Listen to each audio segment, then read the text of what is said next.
And our main topic this week here on Mastering Dungeons is a continuation of our character creation in the game Draw Steel. Last time we did this, we started to discuss character creation. We began to create characters of our own, and we reviewed the ancestries.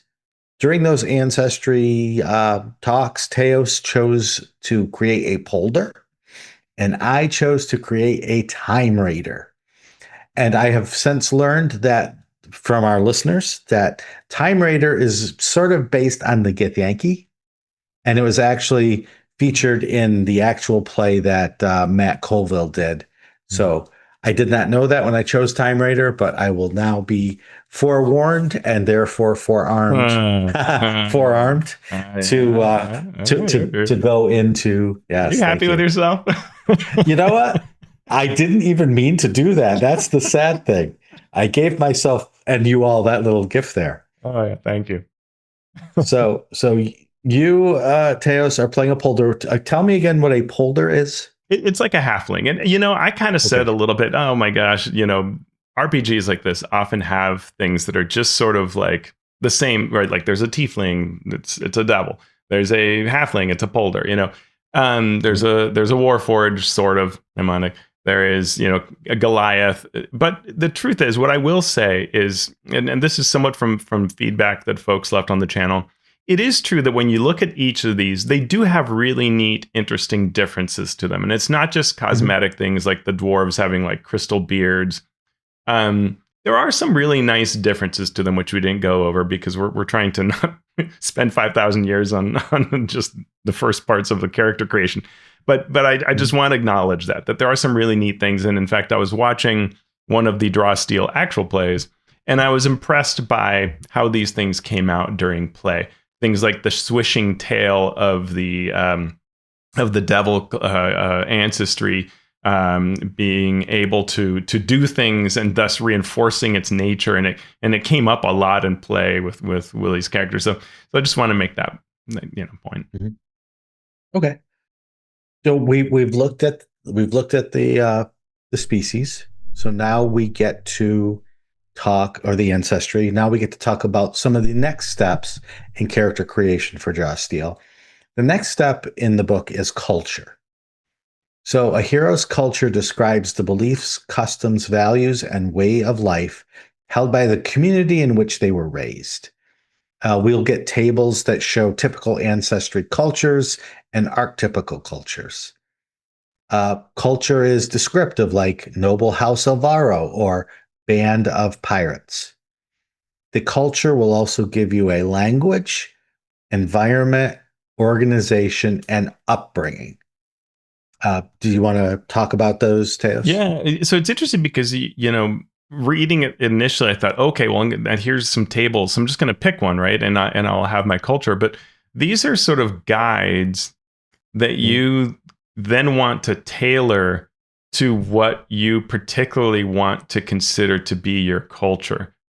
So you will, it's like it really said like that idea, like Band of Pirates. The idea is that you will take that thinking off of maybe it's like a criminal gang, or it's like a, is it more like a merchant caravan, or is it outlaw band, or there is actually pirate crew?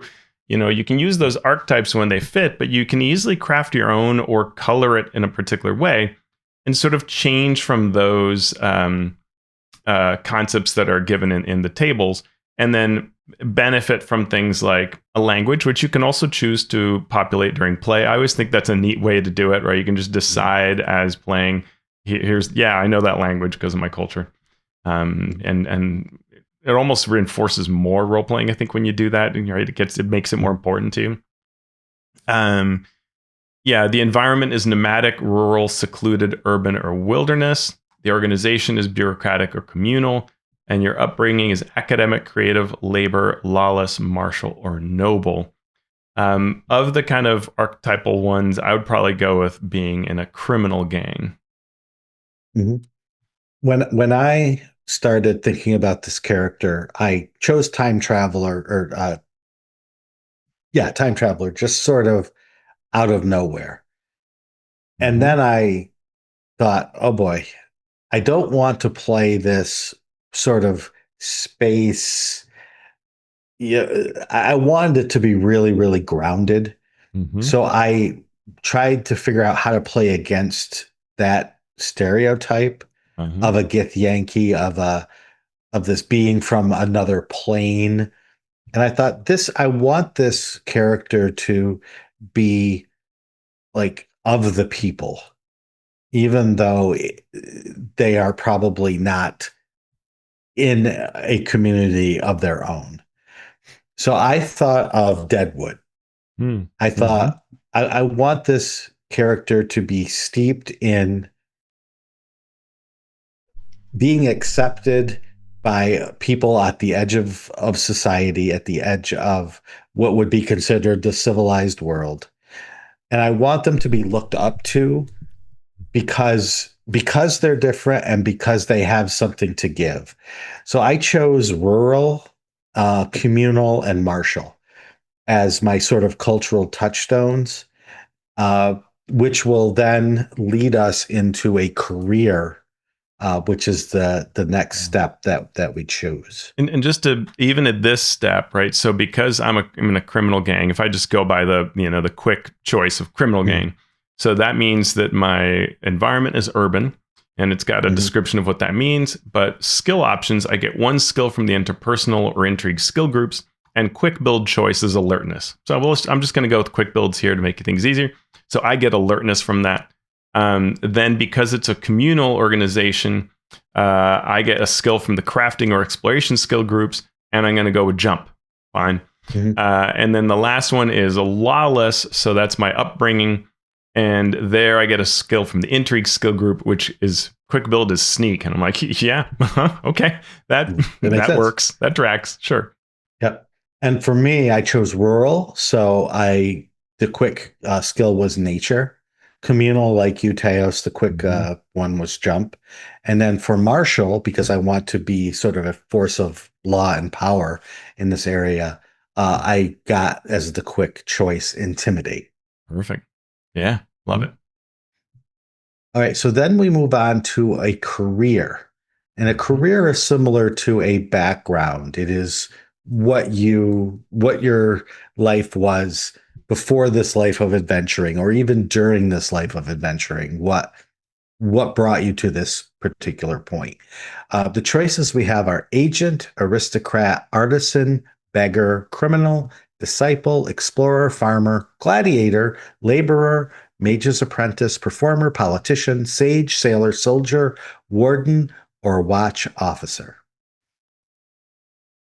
Yeah, and I like how these are done. Like if you think about these as being, your background compared to fifth edition, which many people listening to the show will be very familiar with. Um, I think that there's some nice angles to this that can be different, and the choices are kind of neat in that you get different kinds of benefits that suit different types of players. Like for example, the laborer may not sound as super interesting just off the bat. Maybe mundane kind of feeling, but you get the endurance skill. You get two skills from either crafting or exploration. You get a language, and you get project points, which can be used during downtime to accomplish various tasks, downtime projects. And you can even complete them during character creation, right? So you could have a Mhm. thing that you have accomplished already, whatever that may be. It could be like an actual thing you have with you, an object. It could be a title. It could be a lot of possible things. And then you get a perk. So there are a lot to these. Mhm. I kind of tended to go with watch officer because criminal was like too obvious. And so I thought, what Mhm. if I was a member of the watch, but you know, I failed or something went wrong, something turned me away from that path, and I became the very stereotype I was trying to undo. And watch officer lets you get, first of all, it comes with a bunch of questions to help you design what your past was. I like that a lot. And then the skills are alertness plus two more skills from the intrigue group, and the quick build are search and track that you would add on to that. You get two languages and an exploration perk. The quick build is team leader. What did you think, Mhm. Mr. Marshall? Uh, well, you and I did this separately, right? We Yep. didn't coordinate. And so I took watch officer because I'm going to be the sheriff of this town. So that's what I would do. And so the first thing then when I went and read what you had done, I'm like, okay, we have a perfect campaign opening, right? Yeah. You used to work for the watch, or you Uh-huh. do work for the watch now, but there's a I love it. criminality in there. So we could have a lot of fun with that. Right. But Yeah, like I you love said, it. the perk is team leader, Hmm. and I chose alertness, search, and track uh, based on The those. quick builds. Yeah. Yeah, Yeah. And then that's where if we weren't doing, we could easily, as soon as we hear that we're both watch officers, I would yeah, probably go and pick some different ones to change it up a bit, instead of search and track. I'd probably, yeah, at least I probably would not take track and swap that right, out. And especially to be a little different from what you offer, right? Because I'd know that. yeah, But it's neat. And I like these more than what we see in fifth edition.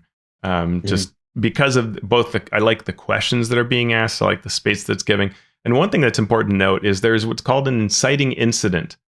right, Um, and so the ones that were given for watch officer, it's a table of 6, bigger fish, corruption within, frame job, missing mentor, one that got away, powerful enemies. And it's fun because I think you and I, with our background so far, or with our concept, we could literally roll the same one and tell the story differently, and that would be fun.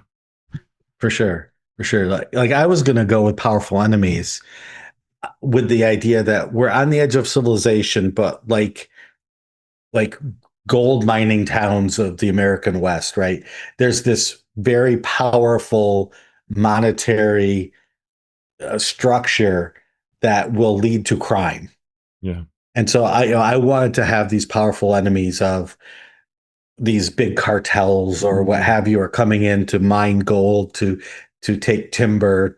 And so I'm constantly fighting with these powerful entities who count on us to keep justice and keep peace, especially with a monster infested land close by. Yeah. But we're always fighting against that corruption. Yeah. Um, yeah. Yeah, and I wanted corruption within from the perspective of this is what drove me away. Like as a polder, just like halfling in many worlds, the assumption is you're a thief, and so I was always fighting this. Here I am as a watch officer, and then I realized actually the watch is completely corrupt. And then what am I even doing here, right? And that's why I left, Mhm. and why I don't consider myself to be a watch officer, and it might not let people know about that part of my background unless I have to, lean into it for a benefit, is because it shames me, right? And that's fun too. Mhm.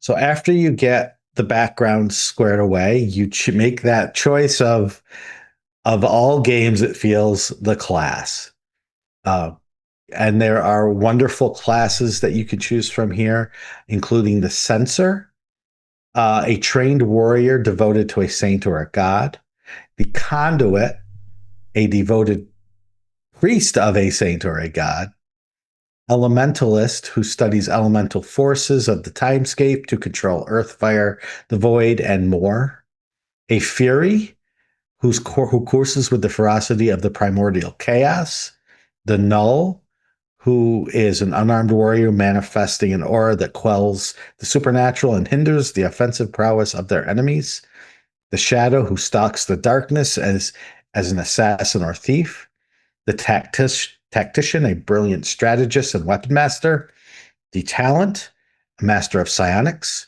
and the troubadour, inspiring their enemies with storytelling and swordplay. Yeah. What was your Um, choice? So, well, I went with Troubadour. It Mhm, seemed like a way that I would abandon the discipline of the watch and go into that direction. I wouldn't quite go Shadow, but something close to that. Um, mhm, as with Ancestries, I think these all have very clear analogs to mhm, um, D&D type classes, but they once you dig into them, they are really refreshing. Like Elementalist, mhm, earth, fire, void. right? Like those are neat, and the other one I forget what the other one is, but it's not just earth, fire, air, water. And in fact, one of the things that we learn is there are multiple elements, and there will be expansions to cover the other elements. And so the core book actually tells you more is coming for some of the classes. And we get only so many could fit now. There's a great video out there where Matt Colville goes through all of these classes and tells you why he loves each one. And I found that what he was saying very convincing around what each of these provides in being their own unique experience. Troubadour for sure is surprisingly different than Bard. They don't just bolster their allies and tell stories, sure, but you are producing actual magic that can even it isn't just about like I'm making your spirits rise. It can be I am rewinding time. I am editing the storyline. I am rewriting the story, right? And like a writer would, or a song maker would, I am changing the key of the tune through magic. And that is quite fantastic, right? This is not low magic. I mean, you could make it that, but as written, it is pretty high magic in its approach to it, and various other classes are as well. This is a big, bold type of, class powers that everybody has. Yeah, I played a Troubadour when we did the game with Tom. D20 Play and Tom Christie. Yeah, D20 Play. Yeah, Tom Christie. And it was pretty beefy in terms of what you could do, especially when you started moving people around. You could do some major damage to enemies, and needed to be pretty close up to do it. So it is not for the faint of heart. Maybe like tell us what you went with, and then I'll go in through what it means to do this step if that's interesting. So I just wanted to be a good fighter. I just wanted to be able to fight. So I was thinking Fury at first, but then I was like, no, I don't want to have this. I want to be calm, cool, and collected, and always in control of my faculties and pointing at people and telling them what to do. And so the only one that you could do there was Tactician.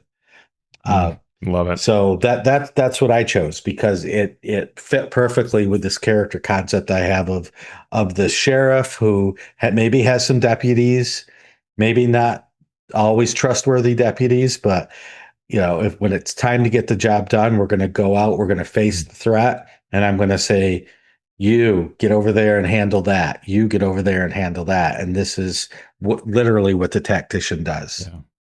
So it is on one hand, well, it's definitely not a simple system, right? It's not like, this is not Shadow Dark where you say, okay, you get this one thing that you do. You get a lot of things. But those things, if folks have been telling us in reaction to our videos, do kind of get into your brain. And the point of these things is to make it a very kind of fun, rewarding experience that you want to keep playing. And they definitely, when that is your goal, well, they did what delivers on that. There are a lot of things to do and a lot of steps, but let's first go into the basics. Your ability scores. So as a Troubadour, my agility starts at 2, my presence at 2. And we then pick an array, and I think they go from -5 to 5 or something like that. I forget, minus something to 5. So you start with agility and presence at 2. Then I pick an array, and there are 3 options.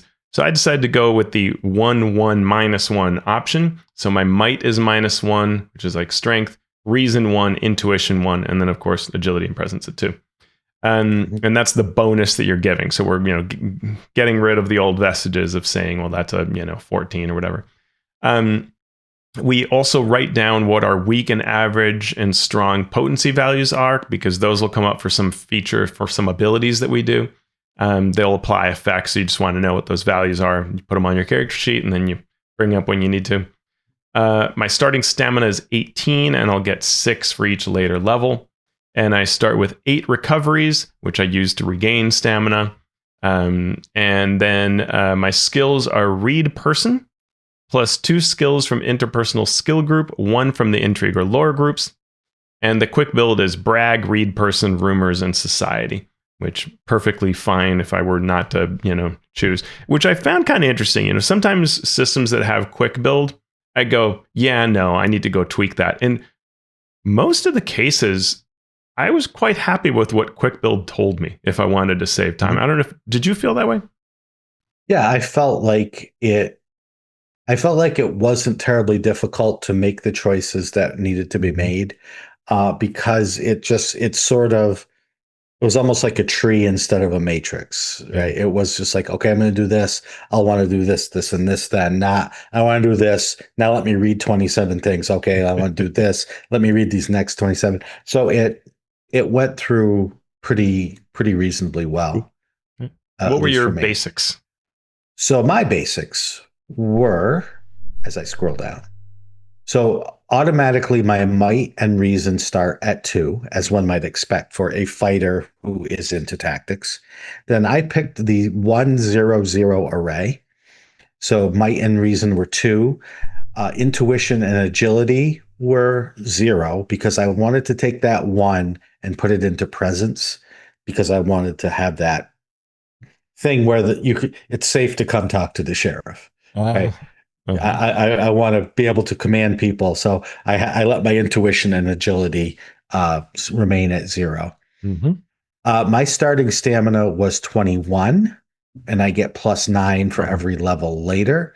Mm-hmm. I have 10 recoveries as opposed to your 8, so we can see right away that this is going to be the more frontline character.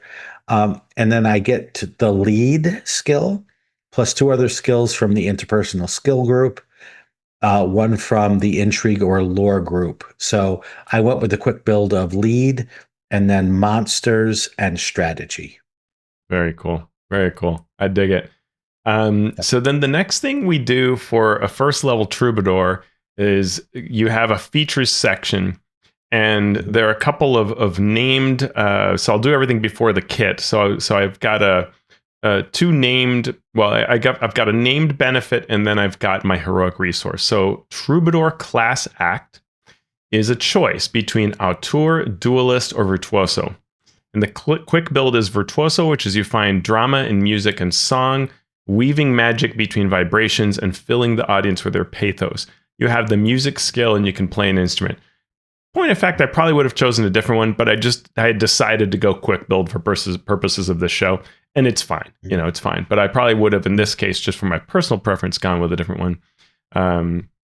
So drama. So that's I've made a choice. This choice we will see drives a number of other things later. So it is a very important choice, and you may not quite understand that at the beginning, but this is gonna matter. Then my heroic resource is called drama, and at the start of combat, I gain drama equal to my victories. This is a typical thing that happens. But then other times as well. So this is the kind of thing I have to write down somewhere because it's really important. The first time 3 or more heroes use an ability on the same turn, you gain 2 drama. That's probably going to happen soon, and then you can stop worrying about it. The first time any hero is made winded during the encounter, you gain 2 drama. Whenever a creature within your line of effect rolls a natural 19 or 20, you gain 3 drama. So we already get something that I liked from 4th edition, which was that you couldn't just be on your phone when you're playing. You got to track what's happening on other people's turns for all the reasons. And I love the last one. When you or another hero dies, you gain 10 drama. If you die, you keep accruing drama. And if you reach a total of 30 drama, you spring back to life with 1 stamina and 0 drama.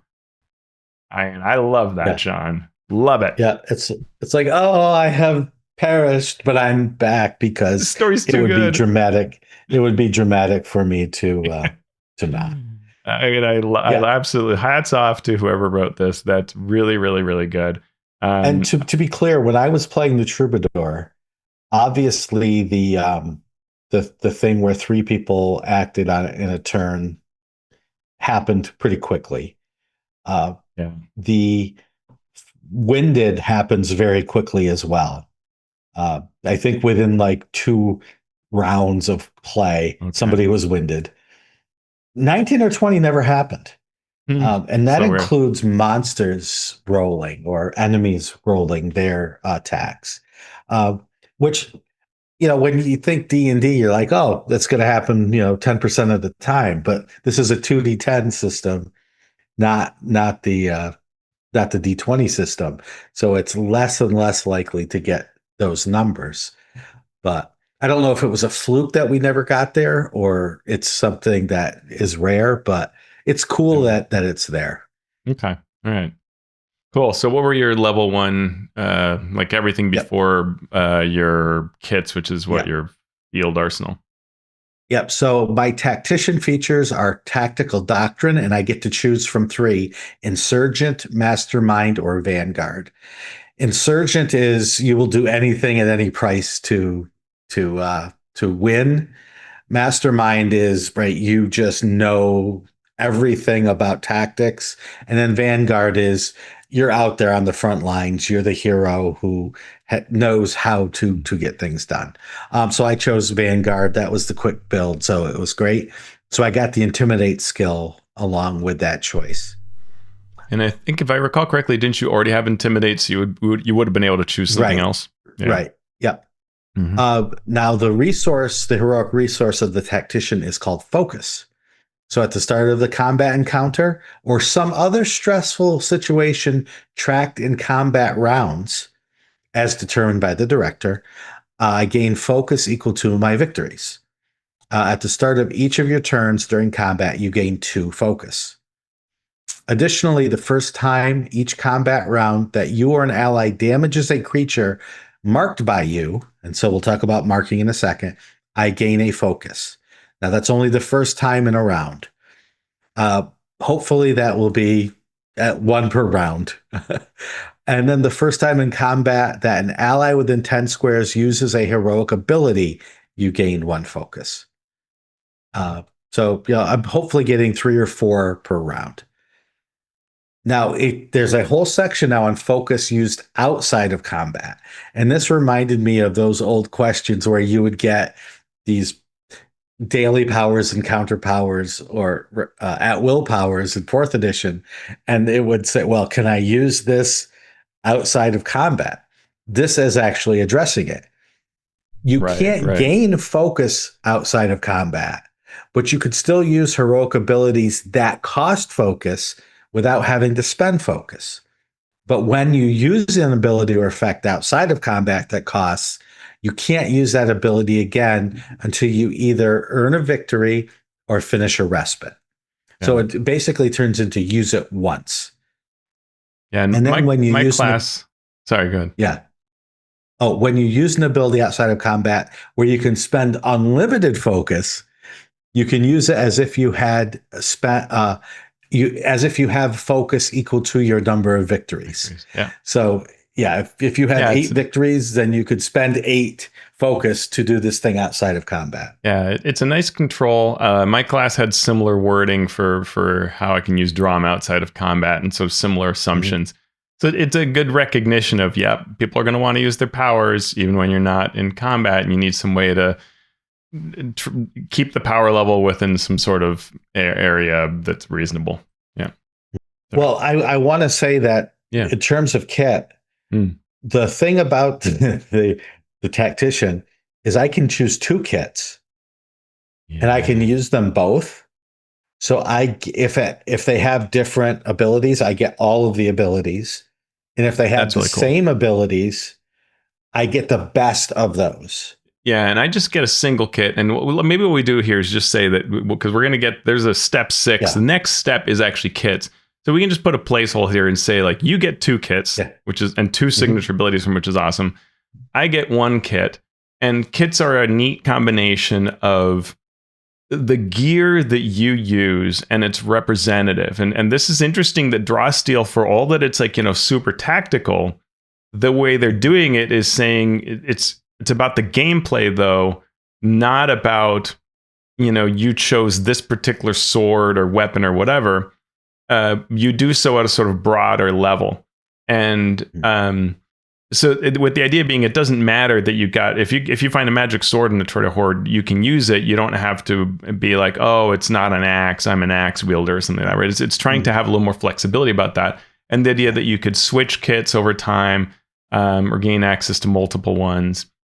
And what a kit does is it gives you an interesting combination of, whether you're wearing armor at all, what kind of weapon you might be wielding, what kind of bonuses you get to different attacks, because you will always have your free attacks, right? So you'll always be able to do some sort of range attack and some sort of melee attack, but this kit will bolster some in different ways, and it will also give you this special ability that you'll get to use. So we'll see more of those later.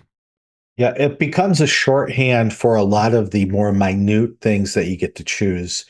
Or have to choose in a game like D&D, where it's like, well, I have medium armor, so my speed is sometimes reduced. But, well, no, it's not. Well, I can get my dexterity bonus. No, but only up to +2. I have disadvantage on stealth. Wait, no, I don't.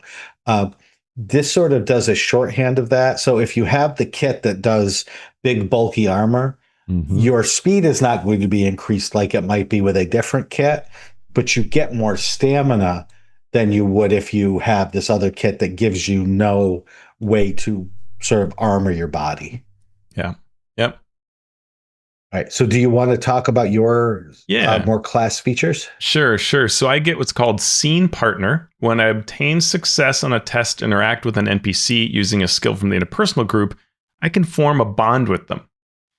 And later, whenever I enter into a negotiation with a bonded NPC, their patience, which is very important, kind of how long you get to negotiate before they go, that's it, that's all we're doing, is 1 higher. And the first time I personally make an argument that would increase their interest by 1, it instead increases by 2, which gets you higher to the success part of a negotiation. That's really neat. And I like the concept that you have this bond, right? So there are a lot of ways that a DM could play around with, by the way, they're my bond. Really useful for any recurring NPCs that you're going to see over time, or where you meet someone early in a scene and you suspect there'll be, some negotiation further down the road. So that's really cool. It could even be, we know this is the intro that will probably lead to a negotiation. Let's try to create a bond. So I like that Scene Partner. Then I get 2 routines. 2 types of performances I can do at the start of each combat round. And I remember when you had these, it's another thing that you have to sort of track, but it's pretty powerful, is worth doing. And there is a lot of kind of flavor and tactics to these choices. So the 2 I get, choreography and revitalizing limerick. Both of these are an aura of 5 squares around me. For choreography, each target who starts their turn in the area gains a +2 bonus to speed until the end of the turn. That's a big deal, right? Being able to reach targets, if you've played games that are very grid-based, having 2 more squares that everybody in the party can cover can really change things up. And I get to choose this, at the beginning of each combat round. So that's really huge to say, oh, in this combat, we need mobility. Revitalizing Limerick, at the end of each of your turns while this performance is active, you can choose up to a number of targets equal to your present score. Each chosen target can spend a recovery. So this is your, let's not die kind of choice, and that's pretty effective too. Then I'll do my class act features. So this is based on that class act choice I did where I went with Virtuoso. And I get 2 features where the first one is Power Chord, which is a maneuver in a burst 2 around me, pushes enemies 1 to 3 squares, depending on what tier of success I get. So it just blows people away. Pretty useful, especially since I'm fairly vulnerable. Then Virtuoso Performances, which is no action. I get 2 more performances that are part of my routines that I was just talking about. Thunder Mother, which is great, even comes with like lyrics that you can be singing. At a range of 10, targets 1 creature. At the end of each combat round, while this performance is active, I can make a power roll against the target that ignores cover. Can't target the same creature twice to the effect, and it does lightning damage. Or Ballad of the Beast, an RF5, and each target that starts their turn in this area gains 1 surge, and a surge is something you can spend to like do more damage and things like that. So it's a bolster your party kind of situation to make them more offensively proficient. So both are really cool, but it means, I now have 4 performances that I'm, thinking in my head, which of these will work. Not hard. Once you have gone through them a bit, you'll figure it out, but definitely hard for your first combat to think through, as you showed during the D20 play game. Yeah, I was struggling because they weren't together on the sheet. They were in separate locations, and I was trying to put them together to figure out what I needed to choose when. So it was a little confusing at first. Yeah. All right. So what were your features? So my doctrine features, based on my choice of Vanguard, was a feature and a triggered action. So my feature is commanding presence.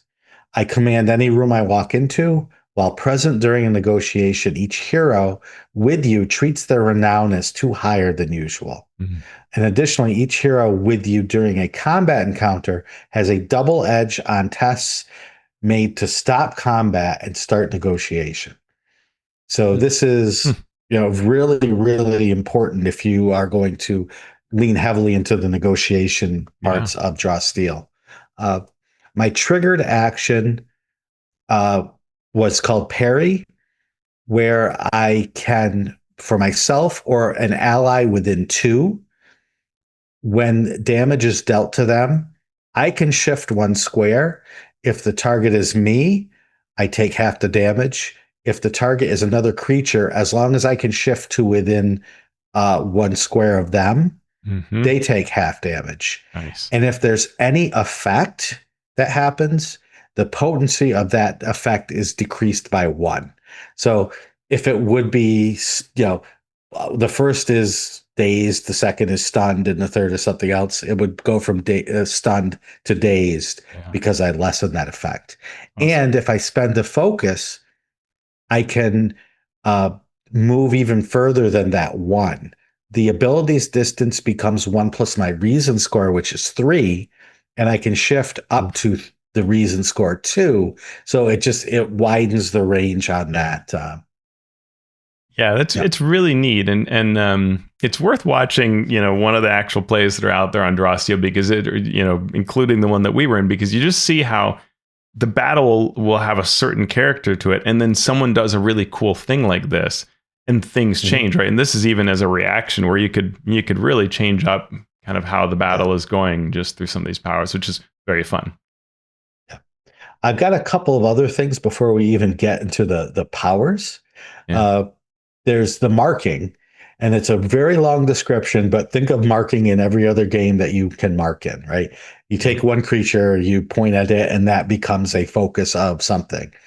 So while a creature marked by you is within line of sight, allies and you gain edge with power rolls made against that creature. So they're easier to hit.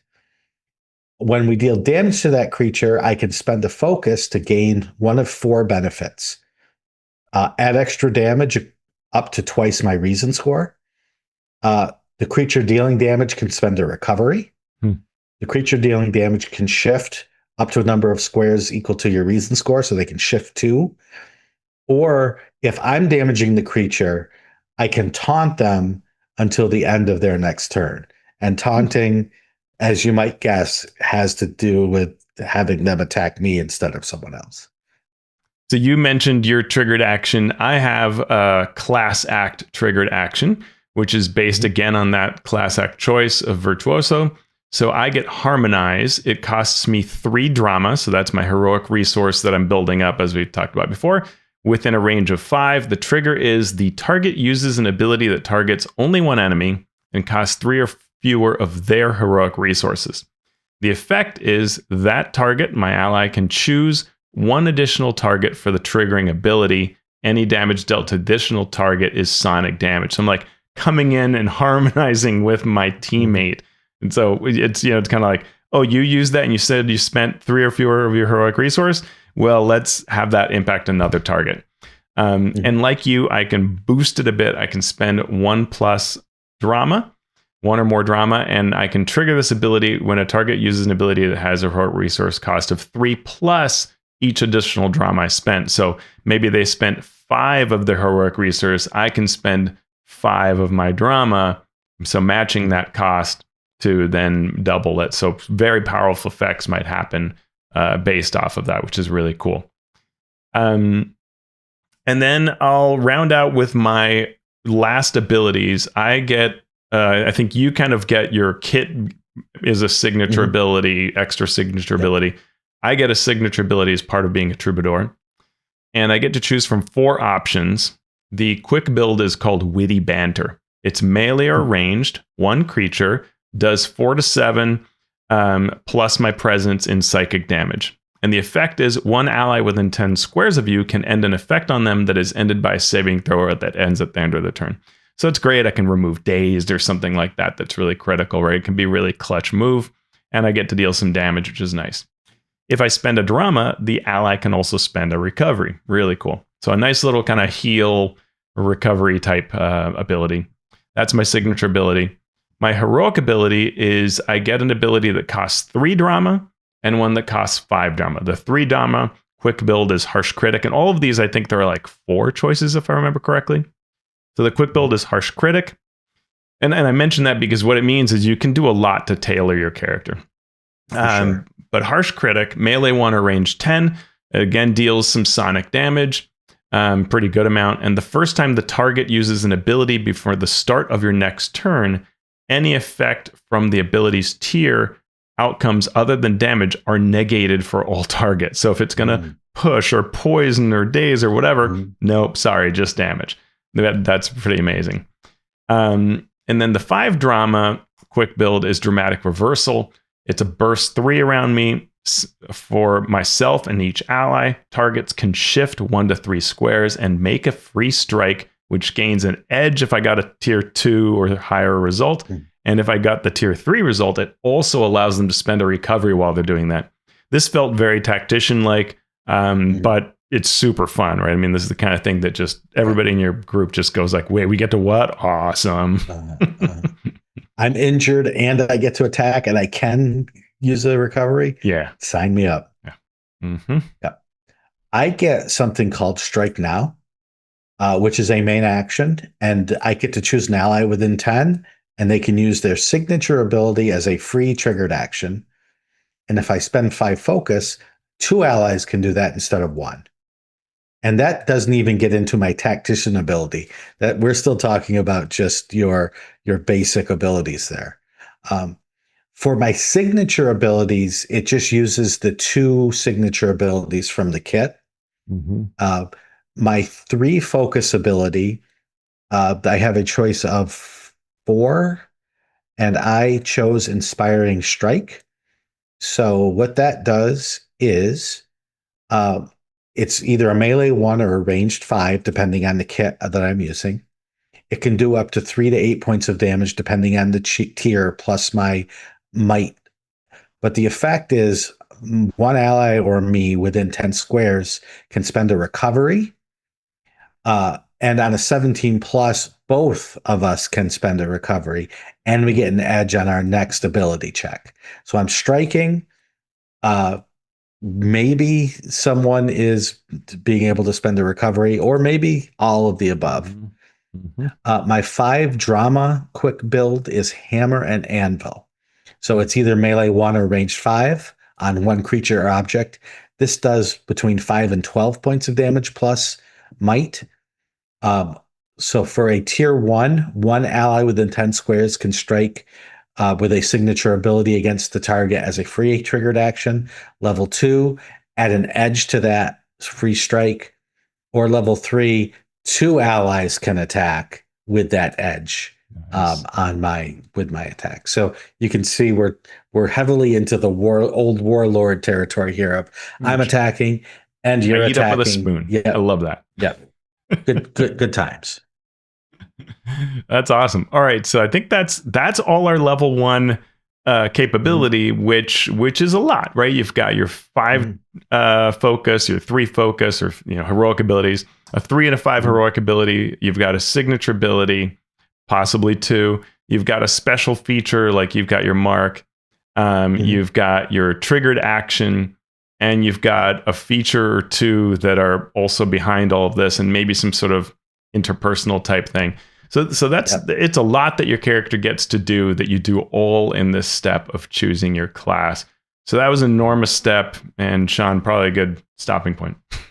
Great stopping point. But what I can say about this is after going through the character creation, I want to play this character. Yeah. There are some times when I go through character creation, I'm like, I want to play this character. I want to play this character right now. I want to play this character with your character, with a great game master, Yeah. and start telling these stories because the character creation, at least in this case, really pulled that out of me. The not just the game mechanics of it, but the storytelling aspect of it.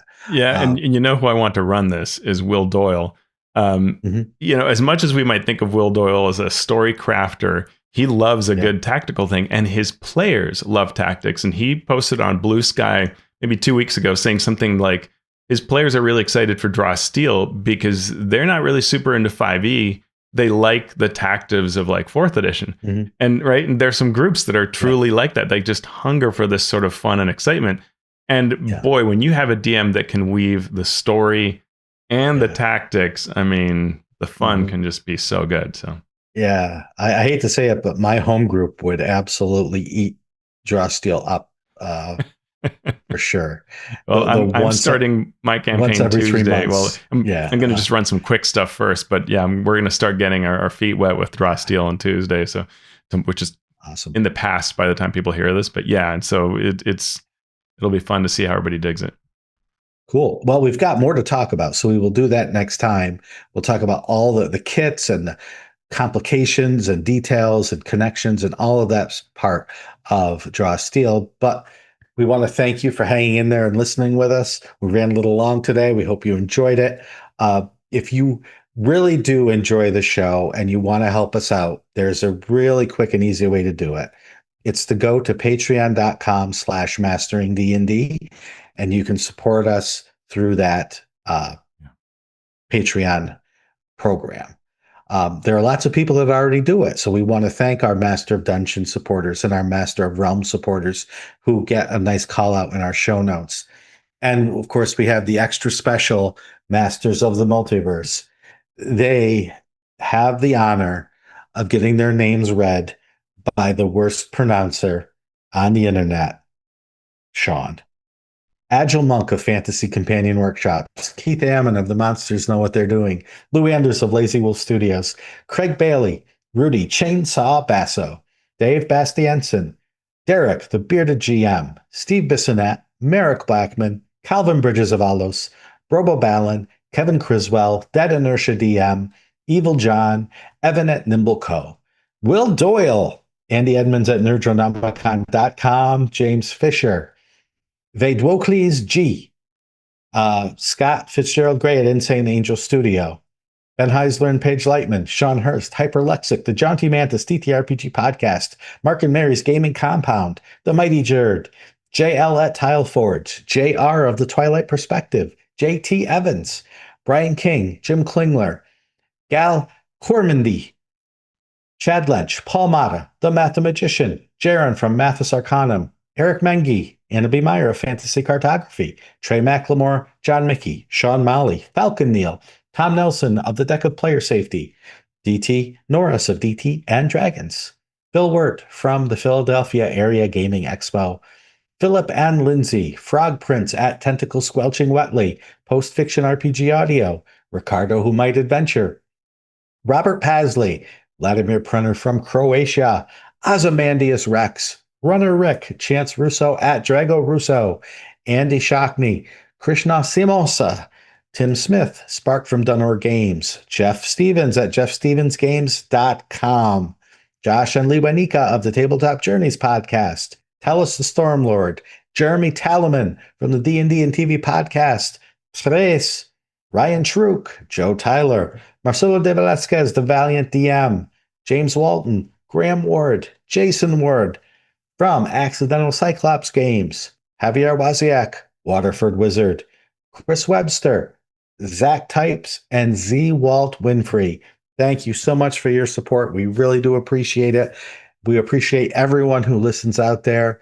If you can't help us via our Patreon, we completely understand. No problem. Thank you for listening anyway.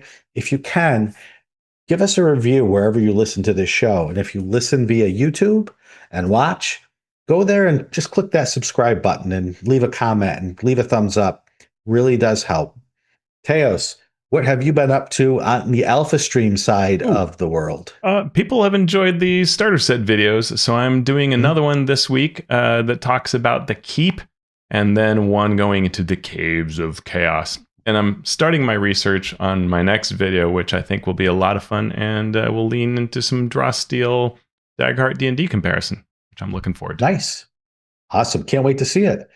You can find me on all the socials at Shawn Merwin. You can follow the podcast on the socials at Mastering D&D. And of course, you can go to our YouTube channel and go to at Mastering Dungeons and give us all the likes and stuff and stars and subscribes and So we're 2/3 of the way through our character creation for Draw Steel, Teos. I'm liking what we're putting down, but what are we going to do now? Well, I mean, clearly we're going to write down our 4,000-page backstory and send it to James Introcaso.